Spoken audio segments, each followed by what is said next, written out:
anytime soon. That's what Julien Laurent told us yesterday after that initial bid from Barca was thrown out by PSG. Not impressed with it whatsoever. Let's welcome in Sid Lowe from Spain, shall we? To talk Neymar, Sid, as we have done, it seems, a lot with you over recent weeks. Yeah. Is that your understanding as well? PSG completely unimpressed with Barca's offer?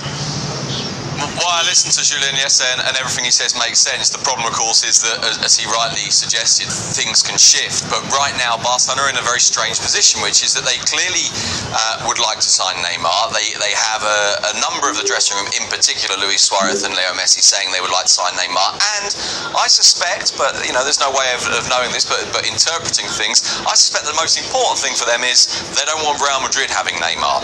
But the problem is they don't really have the means to do this. And as Julien was talking about, some of the players they wanted to include. Well, Coutinho's now gone to Bayern Munich. Rakitic doesn't want to go. They're not keen to sell Semedo. Dembele is injured at the moment. Now, I don't necessarily think that means you can't include him, but that does make things more difficult. And I think there are doubts about Dembele. They don't have the money to put forward a big bid. I think what we will see happen almost certainly will be a bid that says, look, we'll take him in a loan for a season, and we will buy him next year, and that purchase will be compulsory. That's the key thing here. Barcelona cannot offer to Paris Saint-Germain something that says, right, we'll take him and then we'll have an option to buy in the summer. No. This can't be an option. This has to be, you will buy him in the summer.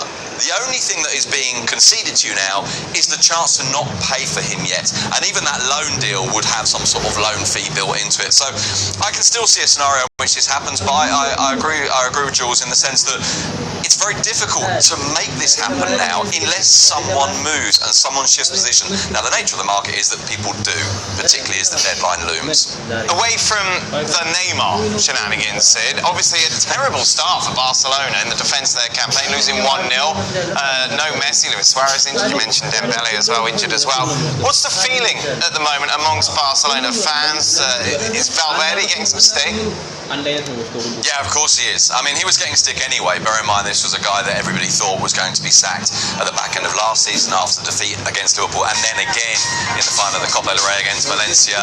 It was essentially the president and the president alone who saved him. There's a reason why the media in Spain was announcing that he was going to go, and that's because key members of the board were filtering out, that's it, we're going to get rid of him. And then it turned out that the president said, no, I'm sticking with this guy, but he's on very, very, very thin ice. And when you go away to Bilbao on the first day of the season, you've only lost 4 league games in 2 years, but suddenly you lose 1 on the very first day. A lot of the focus is on him. Now, of course, as you say, Suarez is out, Messi is out, Dembele played